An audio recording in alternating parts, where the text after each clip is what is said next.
sim, amados irmãos, a paz do Senhor.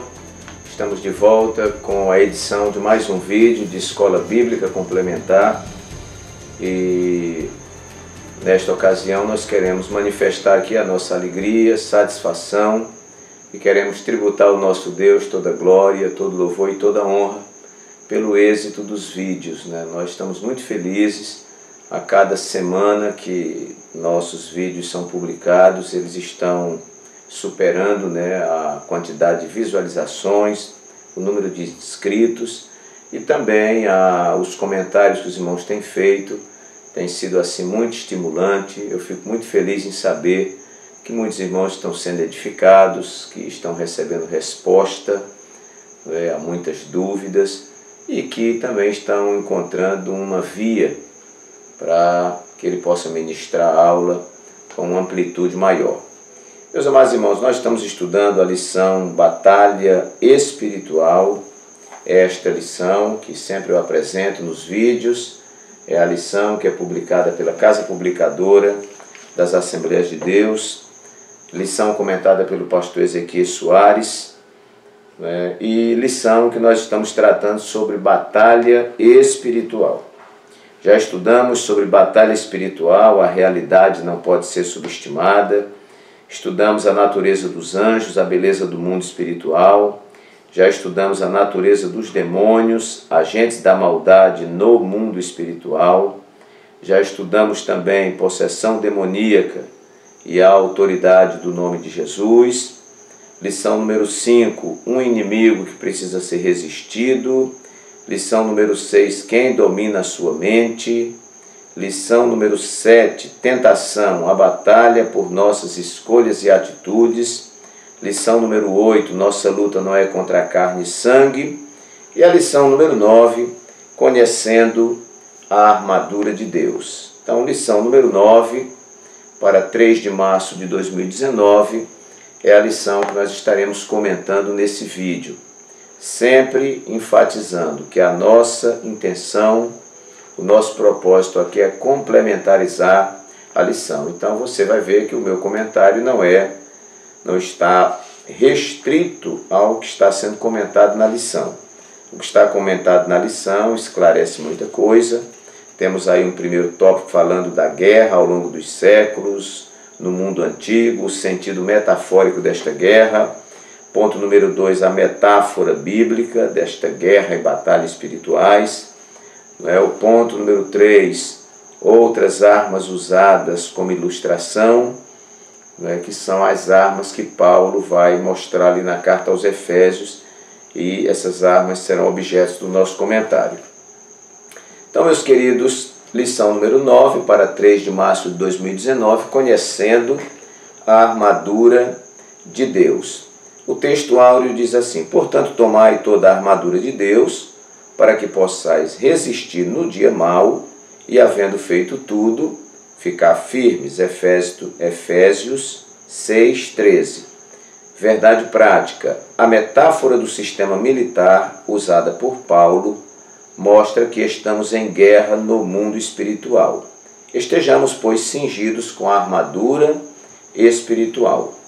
A leitura bíblica em classe se encontra em Efésios capítulo 6, versículos 13 a 20, que nos diz assim: portanto, tomai toda a armadura de Deus, para que possais resistir no dia mau, e havendo feito tudo, ficar firmes. Estai, pois, firmes, tendo cingidos os vossos lombos com a verdade, e vestida a couraça da justiça, e calçados os pés na preparação do Evangelho da paz, tomando sobretudo o escudo da fé, com o qual podereis apagar todos os dardos inflamados do maligno. Tomai também o capacete da salvação e a espada do Espírito, que é a palavra de Deus, orando em todo o tempo, com toda oração e súplica no Espírito, e vigiando nisso com toda perseverança e súplica por todos os santos, e por mim, para que me seja dada no abrir da minha boca a palavra com confiança, para fazer notório o mistério do Evangelho, pelo qual sou embaixador em cadeias, para que possa falar dele livremente, como me convém falar. Muito bem, queridos irmãos, Nós começamos a discussão deste assunto, foi a primeira lição, sobre a realidade da batalha espiritual. Não adianta nós comentarmos sobre batalha espiritual se nós não estivermos convencidos de que nós estamos em uma batalha espiritual. E isto é algo que nós já viemos dizendo aí ao longo de todas essas lições, que a igreja aqui na terra, não obstante estarmos vivendo um tempo confortável, é bem verdade, a igreja vive um tempo confortável. Eu me converti em 1978, que já é um tempo recente, né? Mas há 41 anos atrás, né? E eu ainda me lembro do tempo que nós passávamos na rua e as pessoas zombavam. Eu me lembro de pessoas que aceitaram Jesus como Salvador e foram expulsas de casa, viviam nas drogas, no roubo, na mentira, e os pais não tomavam nenhuma atitude, toleravam, cuidavam, mas quando esta pessoa chegava em casa e dizia: a partir de hoje eu sou crente, o pai muitas vezes dizia: ou você permanece com o seu pai e com a sua mãe, ou então com a lei dos crentes. Eles falavam assim. E você muitas vezes era expulso de casa. Assistir culto onde as pessoas jogavam pedra na casa onde estava sendo realizado o culto. Não é? Soubemos de casos em que irmãos iam ser sepultados em determinados cemitérios, não é? E os chefes religiosos rejeitavam para que a pessoa não fosse sepultada ali. Então, irmãos, um tempo de muita luta, de muita batalha, era muito difícil ser crente. Os crentes aprendiam desde cedo de que deveriam ser diferentes, que deveriam não compactuar com as coisas do mundo, mas hoje, né, a igreja, entre aspas, está muito amiga do mundo.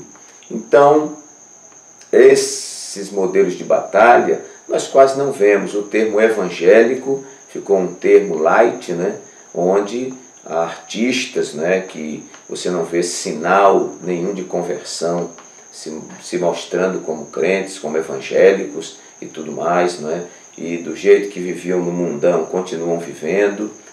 Venha, né, para a igreja e fique do jeito que você chegou. Você não vê transformação de vida, o linguajar é o mesmo, os trejeitos são o mesmo, não é? A forma de tratar os outros é a mesma forma, e você não vê transformação de vida, né? Coisa que nós sentimos saudades, né? Hoje pessoas vão à frente na igreja dizendo que estão aceitando Jesus, vão mascando chiclete, sorrindo, na outra semana continuam da mesma forma, e determinadas lideranças que parece que têm medo de ensinar também não confrontam, não ensinam a verdade, e as coisas continuam do mesmo jeito que eram. Então, a igreja moderna, ela vive um tempo de muito conforto, né? E com este conforto, praticamente desconhece o que seja realmente batalha espiritual. Mas o nosso comentarista trouxe esse tema à tona, um tema importantíssimo, de que nós estamos em uma batalha espiritual. A igreja não está em um piquenique, a igreja não está em uma colônia de férias, a igreja não está em um passeio turístico, a igreja está nesse mundo, por isso que a igreja é chamada de igreja militante, que deriva lá de militar, né? É uma igreja que está aqui sendo queimada pelo sol da tribulação, uma igreja inconformada com este mundo de injustiça, com esse mundo de pecado, com este mundo de rejeição a Deus, com este mundo de uma política suja, desonesta. O verdadeiro cristão, irmãos, ele na realidade está incomodado neste mundo. Todo o desejo do verdadeiro cristão é que o Senhor Jesus volte o mais breve possível para arrebatar a sua igreja e nós estarmos para sempre com Jesus. Já que estamos na terra, e estamos na terra com um propósito de evangelizar o mundo, de brilhar, porque Jesus disse: assim resplandeça a vossa luz diante dos homens, para que vejam as vossas boas obras e glorifiquem o vosso Pai que está nos céus. E nos versículos anteriores ele diz: vós sois o sal da terra. E se o sal for insípido, para nada mais presta senão para ser pisado pelos homens. Vós sois a luz do mundo. E não se esconde uma cidade edificada sobre um monte. E nem se acende uma candeia ou uma lâmpada para se colocar debaixo do velador, mas ela é colocada sobre o velador, num lugar alto, para que ilumine toda a casa. Aí Jesus complementa com o versículo que eu citei: assim resplandeça a vossa luz diante dos homens, para que vejam as vossas boas obras e glorifiquem o vosso Pai que está nos céus. Então, nós estamos em uma batalha espiritual. É importante, já comentamos em outros vídeos também, que nós possamos ter o discernimento necessário para descobrirmos quando esta batalha é física, material, ou quando esta batalha é espiritual. Quando eu digo uma batalha material, eu estou me referindo àquilo que você tem que fazer. Há coisas que Deus não vai fazer em nosso lugar. Tenha sempre certeza, meu irmão, que Deus nunca vai deixar de fazer o que Ele tem que fazer. A grande questão é se nós estamos fazendo o que devemos fazer. Então, estamos em uma batalha espiritual. Paulo vai dizer à igreja em Efésios, que toda lição nós citamos esse texto. Paulo diz: a nossa luta não é contra a carne e o sangue, mas sim contra os principados, contra as potestades, contra os príncipes das trevas deste século, contra as hostes espirituais da maldade nos lugares celestiais. O que é que Paulo está dizendo à igreja de Éfeso? Ele está dizendo: tenham o devido discernimento espiritual para entender o que é uma batalha espiritual e o que é uma batalha física. Não é? Porque me parece que a igreja estava querendo tratar batalhas espirituais de forma física. E nós já dissemos aqui muitas vezes: não se vence uma batalha espiritual na força do braço. Não se vence uma batalha espiritual no grito. Não se vence uma batalha espiritual na pressão. Não se vence uma batalha espiritual com as nossas insistências, ou, em resumo, na força do braço. Batalha espiritual deve ser combatida com armas espirituais. Mas a lição dessa semana, irmãos, ela mostra uma outra vertente muito interessante para nós, que é conhecendo a armadura de Deus. Eu falava na escola bíblica dominical e eu dizia: olha, neste combate espiritual é importante que a gente conheça o inimigo e que nós conheçamos a nós mesmos. Foi tema da lição passada. Você precisa conhecer-se a si mesmo e precisa conhecer o inimigo. Nenhum exército que não se conhece a si mesmo tem condição de lutar contra outro inimigo. Eu preciso conhecer o meu potencial bélico, eu preciso conhecer a instrução dos meus soldados, eu preciso conhecer o meu potencial, eu preciso processar e conhecer a quantidade de informações que eu tenho, não é, em relação à minha força, e preciso confrontar isso que eu tenho com a força do inimigo lá. Jesus disse: qual é o rei que vai sair a uma guerra e não faz a análise do seu potencial para combater o inimigo? E se ele percebe que o seu potencial é menor do que o inimigo, ele vai tentar negociar a paz, porque ele não vai enfrentar uma batalha sabendo que vai ser derrotado. Então é importante que você conheça a si mesmo e é importante que conheça o inimigo. Como nós vamos conhecer o inimigo? Nos relacionando com ele? Obviamente não. Mas a palavra de Deus, irmãos, tem informações, creio que suficientes, para que a gente entenda como Satanás é astuto, como Satanás é perverso, como Satanás ele fica ao nosso derredor bramando como leão. Então, eu preciso conhecer a mim mesmo, que muitas vezes nos assustamos com nós mesmos, Nós muitas vezes nos decepcionamos com nós mesmos, nós muitas vezes prometemos achando que temos força, como Pedro, e aí na hora não temos a força que pensamos ter, e aí a derrota é certa. Mas quando eu me conheço e conheço o inimigo, né, na força do Senhor, nós seremos vitoriosos. Mas a lição, vamos cair aqui na nossa lição, fala de conhecendo a armadura de Deus. Preciso conhecer a mim mesmo, preciso conhecer o inimigo e preciso conhecer as armas de que disponho. Então, algo interessante que eu enumerei aqui em primeiro lugar, para que os irmãos acrescentem ao comentário da lição. Em primeiro lugar, precisamos compreender que essas armaduras estão disponíveis. Pode ser que alguém não procure se revestir dessas armaduras, irmãos, porque não sabe que existe. Ora, você só vai saber que existe se você ler a palavra de Deus. Que bom que essa lição veio para nos mostrar que nós estamos numa batalha, para nos mostrar as armaduras que nós temos que ter, mas vamos imaginar alguém que nunca leu, nunca estudou isso aqui, ele não sabe que tem ao seu dispor as armaduras. Veja o que Paulo diz em Efésios 6,13. Ele diz assim: portanto, tomai toda a armadura de Deus. Ele está dizendo, olhe, lancem mão dessas armaduras que estão à sua disposição.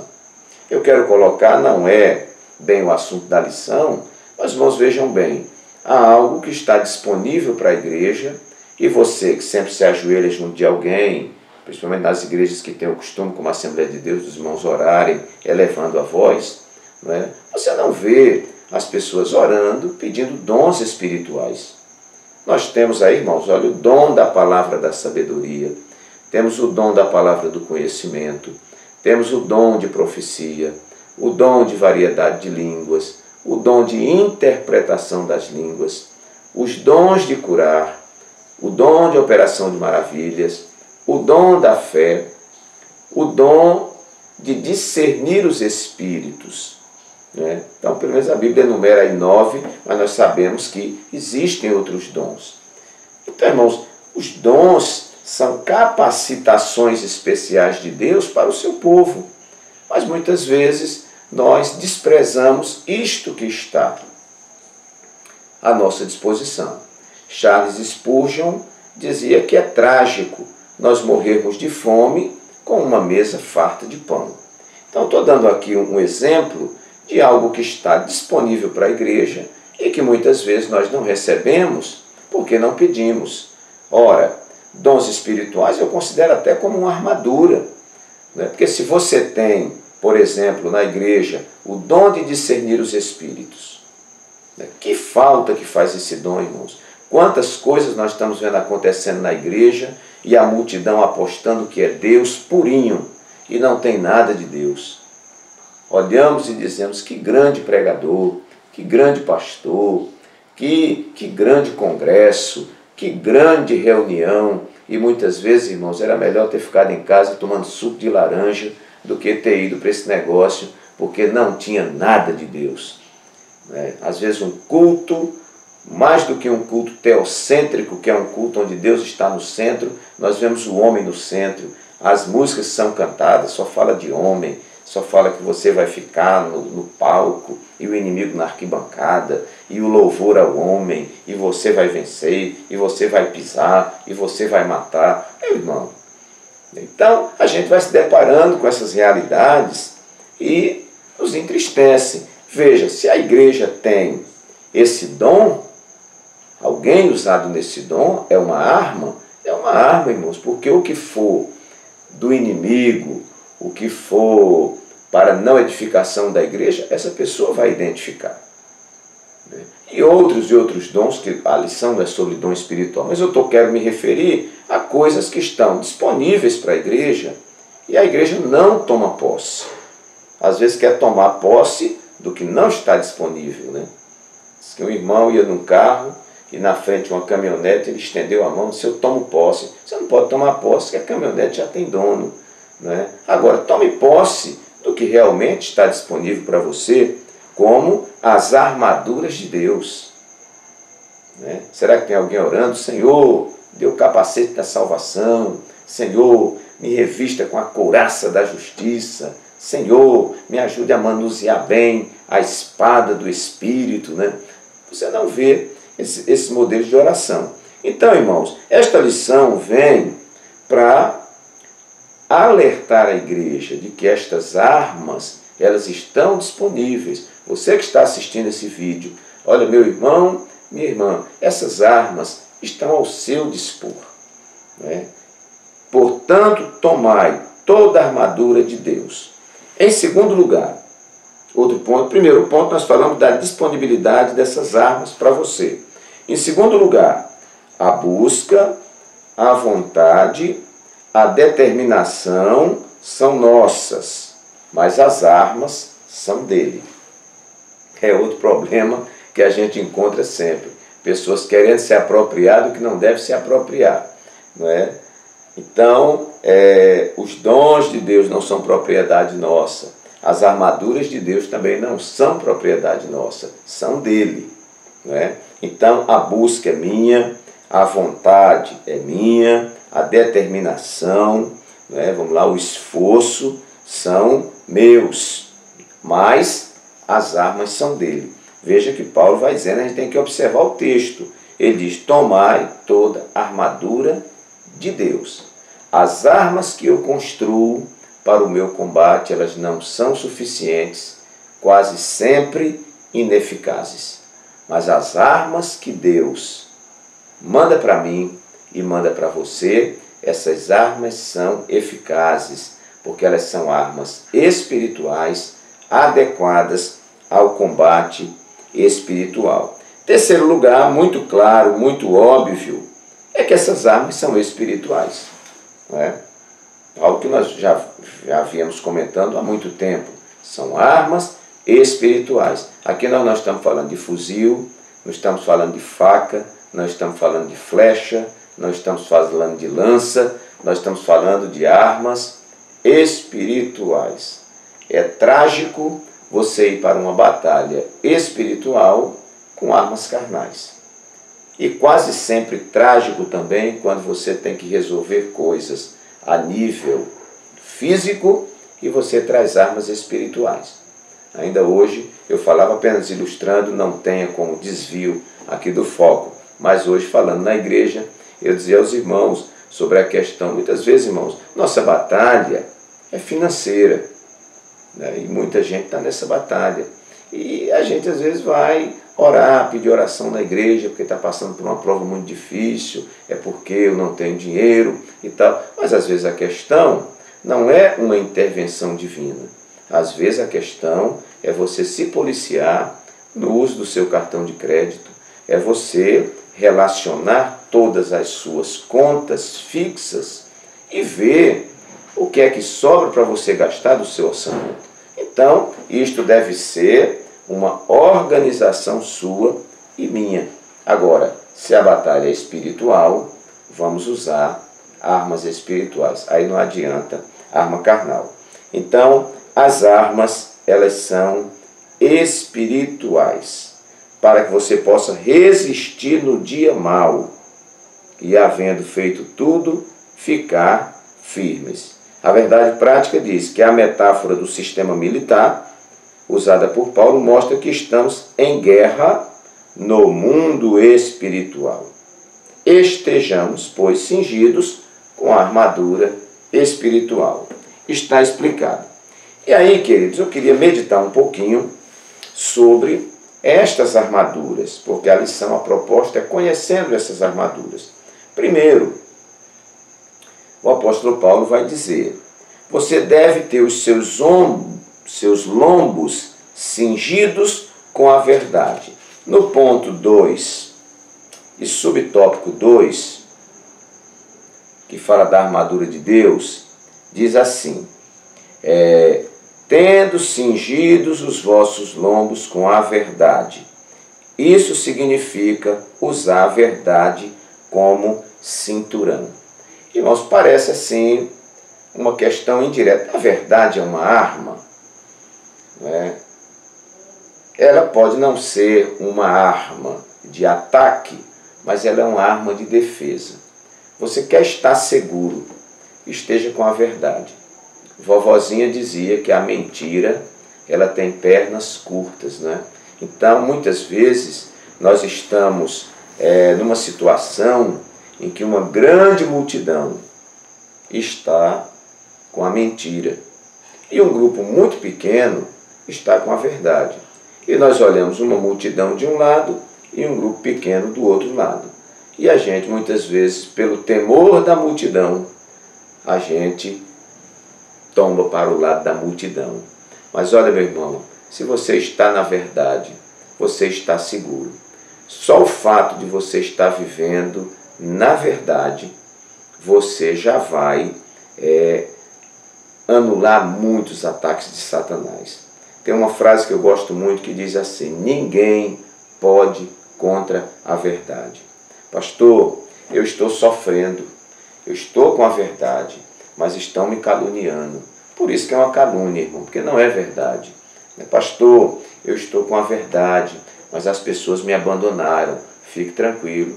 Pastor, eu estou com a verdade e ninguém me compreende. Fique tranquilo na sua posição. Ninguém pode contra a verdade. Alguém disse de forma muito sábia que o tempo é senhor da razão. Então, meu irmão, quando você está com a verdade, eu posso lhe assegurar, em nome de Jesus, que você está seguro. Seja verdadeiro e o seu futuro será um futuro de felicidade.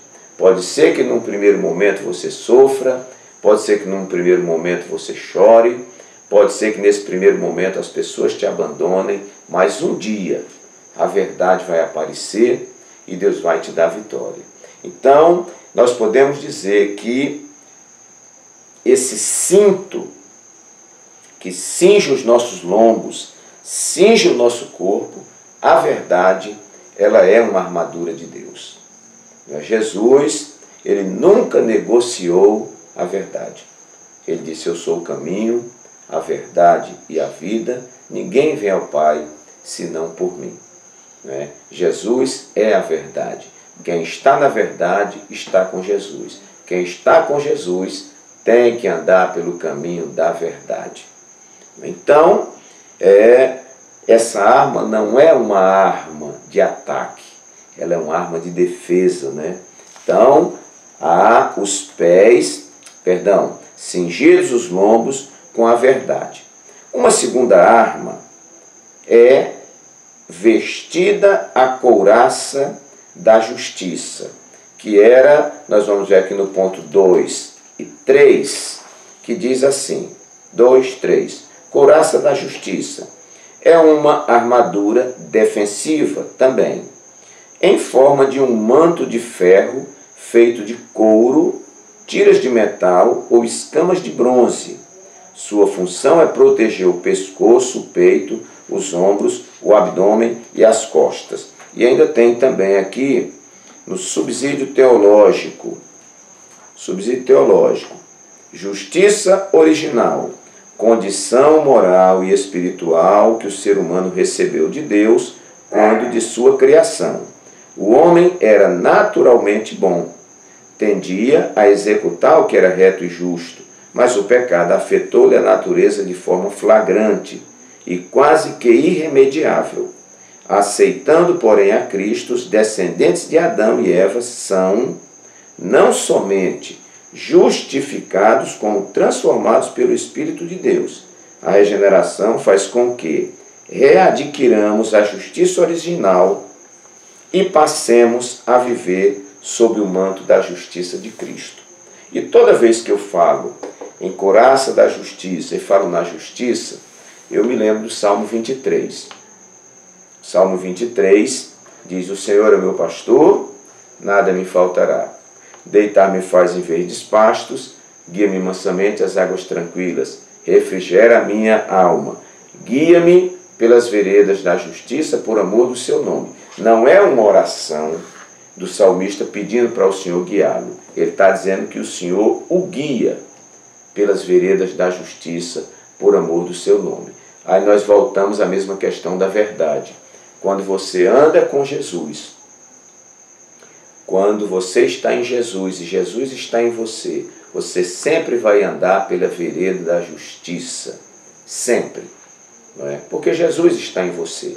E você está em Jesus. E eu costumo dizer, como Jesus quando estava ali na tentação do deserto, quando o diabo diz assim, se tu és o Filho de Deus, transforme estas pedras em pães. Os irmãos vejam, Jesus não transformou pedra em pães e nem ele disse que era o Filho de Deus. E aí nós extraímos a grande verdade. Você não precisa provar as coisas que não precisam ser provadas. Quantas vezes nós paramos a nossa batalha, paramos a nossa caminhada, paramos o nosso serviço na casa de Deus, irmãos, para estarmos dando prova às pessoas de que nós somos o que elas estão dizendo que nós não somos. Nunca mais pare para provar o que não precisa ser provado. Quem te justifica é Deus. Sabe quem vai dizer quem você é, irmão? Sabe quem vai dizer quem eu sou? A nossa história com Deus. É a nossa história com Deus que vai dizer. Não adianta as pessoas dizerem que você não é crente se o tempo passa e você continua firme na presença do Senhor. Então, os amigos nunca vão pedir e nem vão necessitar que você prove nada para eles. E os inimigos, você vai passar a vida inteira tentando provar as coisas, mas eles estão predispostos a não acreditar em nada. Então, onde está a justiça? A justiça está em Jesus. Segure nas mãos do seu pastor, chamado Jesus, o nosso sumo pastor. Feche o olho e tenha certeza que ainda que você tenha a impressão de que está caminhando pela contramão, tenha certeza de que Deus está te levando pela vereda da justiça. Um crente que está em Jesus, ele não tem prazer na injustiça. Ele não tem prazer de fazer injustiça com ninguém. Ele não tem prazer de ver o outro fazendo injustiça com mais alguém. E nele gosta de ser injustiçado. Né? Ele não gosta. Então, o crente que serve a Deus, ele opta sempre pela justiça. Então, meus queridos, a couraça da justiça é tida como uma arma de defesa também. O apóstolo vai colocar aqui os pés calçados na preparação do Evangelho da Paz. Pés calçados para a missão evangelística. Mas nós podemos colocar, como nós estamos numa batalha, né, para que serve, irmãos, a proteção dos pés? Né? Geralmente, o militar ele é muito treinado com marchas, né? E ele treina marchas de 8 km, de 12 km, de 36 km, de 40 e poucos quilômetros, 60 km, né? Porque ele pode ir para um combate que ele tem que andar muito, né? E a gente aprende no combate que você tem que ter um cuidado muito grande com os seus pés. E no mundo espiritual, irmãos, o que seria isso? Como eu posso me armar defensivamente com os meus pés? É tendo cuidado, irmãos, onde você anda. O lugar que você anda só cabe se der para Jesus também. Nós não podemos ir para lugares onde a gente chega na porta e diz, Jesus, fica aí me esperando que eu vou entrar e daqui a pouco eu volto. Não. Os seus pés têm que caminhar por onde Jesus pode caminhar. Aliás, Jesus vai aqui na frente e você só vai onde Jesus entra. Muitas vezes os nossos pés estão contaminados. Muitas vezes a vulnerabilidade da nossa vida espiritual está nos nossos pés. Simbolicamente falando, pode ser que a contaminação ou a vulnerabilidade neste combate esteja nas pessoas ou com as pessoas com quem eu ando. O salmista ele disse assim, bem-aventurado é o varão que não anda segundo o conselho dos ímpios, não se detém no caminho dos pecadores e nem se assenta na roda dos escarnecedores. Às vezes, irmãos, a nossa vulnerabilidade na batalha está nas nossas companhias, está nas pessoas com quem nós conversamos. E aí, a Bíblia diz que as más conversações corrompem os bons costumes. Às vezes a pessoa tem uma postura cristã decente, né, mas começa a andar com quem não deve. E você deve procurar andar com pessoas que te edificam, pessoas que te levam para mais perto de Jesus, pessoas com quem você cresce espiritualmente, né? E não acompanhar pessoas que muitas vezes vivem uma vida de murmuração, uma vida de fofoca, uma vida que nem Bíblia carrega para a igreja, né? Vai para a igreja, não leva Bíblia, parece que está indo para um baile, né? Vai para a igreja, não entra na igreja, fica do lado de fora comendo pipoca, namorando, e etc, etc, etc. Você tem que ter cuidado. Eu sempre tenho dito, você tem que amar todas as pessoas que estão na igreja, você tem que cumprimentar todas as pessoas, você tem que ter condição de abraçar todos os irmãos. Agora, irmão, infelizmente, não dá para você andar com todo mundo, não. Não dá, né? Se o irmão não promove edificação, o conselho bíblico é afaste-se dele. Afaste-se. Se ele precisar de você, atenda, cuide, né? Dê uma palavra. Agora, fazer companhia, andar por onde ele anda, indo para onde ele vai, né? Você não é crente somente no coração. Você não é servo de Deus somente por dentro. Você é servo de Deus por dentro e servo de Deus por fora.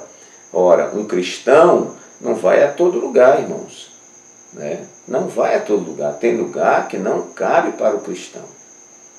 Eu me lembro de um pastor, né, que ele tinha na igreja dele lá vários atletas de Cristo, e ele foi, né, assistir um jogo, e à noite ia celebrar a Santa Ceia. Ele disse que chegou, ficou lá na arquibancada assistindo aquele jogo, e ele disse, foi tanto palavrão, né? Irmãos, olha, tanto palavrão e tanta algazarra e tanta coisa, que ele saiu daquele jogo. Ele foi prestigiar os rapazes e tudo mais, mas ele disse que chegou na igreja e disse, meu Deus, eu não vou ter condição de celebrar a ceia do Senhor. Tamanho mal-estar causou. Então, irmãos, a gente tem que ter cuidado. Não é que você vai ser estrelinha, não é que você vai ficar numa redoma, que você vai excluir as pessoas, mas não dá. O servo de Deus, ele tem os seus pés consagrados ao Senhor.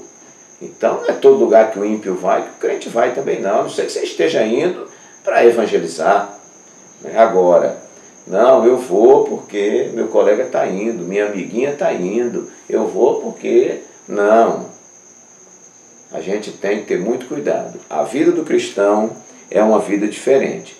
Pés calçados fala também desta proteção. Também ele nos fala aqui, bom, eu já falei então aqui, em primeiro lugar, que as armaduras estão disponíveis. Segundo lugar, a busca, a vontade, a determinação são nossas, mas as armas são dele. Terceiro lugar, as armas são espirituais, estamos conhecendo as armaduras, né? Em quarto lugar, cingido os lombos com a verdade, já falei. Em quinto lugar, vestida a couraça da justiça. Vamos olhar a hora que vai correndo, né? Em sexto lugar, já falamos também, calçados os pés na preparação do Evangelho da Paz, ou calçados os pés para a missão evangelística. E nós usamos uma aplicação de proteção, né, de você não poder estar com seus pés em qualquer lugar. Aplique-os na evangelização, está seguro. Em sétimo lugar, nos fala, irmão, do escudo da fé. Outra arma defensiva. Até agora nós estamos falando só de arma de defesa, né? O escudo da fé. O escudo da fé. Tomai, como é que diz aqui? Tomando sobretudo o escudo da fé, com o qual podereis apagar todos os dardos inflamados do maligno. Você quer depois olhar, que eu não tenho tempo, mas eu já disse aqui em um vídeo aí passado, que eu conheci um presbítero que todo dia ele lia o capítulo 11 da carta aos Hebreus, que é o capítulo da fé. Versículo 1, né? Ora, a fé é o firme fundamento das coisas que se esperam e a prova das coisas que se não veem. Então, queridos, ele todo dia lia ali sobre os heróis da fé. Homens e mulheres que obtiveram vitória por causa da fé. E a fé Paulo vai declarar que ela é como um escudo. Vamos ver o ponto 3 e o subtópico 2, como está dizendo. Olha só, 3, 2. O escudo da fé. O escudo era o principal instrumento bélico de defesa na guerra. Inclusive, irmãos, a mobilidade, ele defende aqui, defende do lado, defende do outro, né? E tinham escudos que cobriam da cabeça até os joelhos, né? Tinha vários tipos de escudo, né? Mas defendia contra as investidas. E como isso funciona na vida espiritual? É que muitas vezes, irmãos, vem flecha de desânimo, mas a sua fé faz com que você supere o desânimo. Às vezes, vem flechas de desestímulo, mas você, com o escudo da fé, a fé faz com que o seu estímulo seja revigorado, né? Às vezes, vem lá uma seta, um dardo inflamado do maligno, e você, pela fé. Eu me lembro de uma cantora que cantou há pouco tempo aqui em Maceió, e ela tem um hino muito interessante, que ela diz assim: se você perdeu tudo, mas não perdeu a fé, você não perdeu nada. Porque vai haver um momento em que o seu pastor não vai estar perto de você. Vai haver um momento que os mais queridos seus irmãos do peito, lá da igreja, não vão estar ao seu lado. E, meus irmãos, nós seremos atacados. E aí, nada melhor do que a fé. Abacuque vai escrever dizendo que o justo viverá da fé. E lá ele diz assim: porquanto ainda que a figueira não floresça, ainda que a vide não dê o seu fruto, o produto da oliveira minta, nos currais não haja vaca, as ovelhas da malhada sejam arrebatadas, todavia eu me alegrarei no Senhor, exultarei no Deus da minha salvação. Como? Pela fé. Jó, diante de tanto sofrimento, houve um momento que eu acho que ali ele fechou as portas do inferno. Ele disse assim: ainda que ele me mate, eu esperarei nele. O que é isso, irmão? O escudo da fé. Porque nós vamos ouvir muita palavra de desânimo, nós vamos encontrar muita gente pessimista, nós vamos enfrentar situações que só Deus sabe. Só Deus sabe o que você está passando, o que eu passo, né? E na hora que a gente vai naufragando, aí a fé, né, como um escudo a todas essas investidas desanimadoras, né, faz com que você levante. Eu dizia hoje na igreja que a fé é um pássaro que canta de madrugada enquanto o dia não amanhece. A fé é você levantar a perna para pisar no degrau e o degrau aparecer na hora que você baixa a perna, porque você não vê o degrau. Isto é fé. O escudo da fé. Também, irmãos, aqui uma outra arma em 8º lugar, defensiva, o capacete da salvação. Capacete da salvação.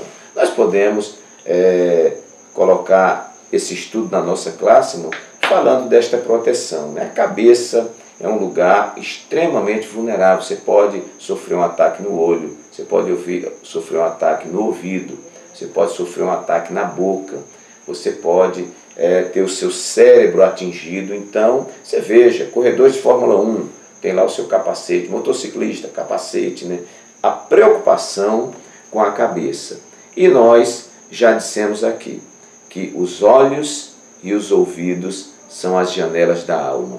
A tentação vem, a luta vem, entra por essas janelas, por essas portas, e a sua mente é a sala de estar. Se você vai deixar sentar no sofá ou não, a questão é sua. E nós, como servos de Deus, não vamos deixar.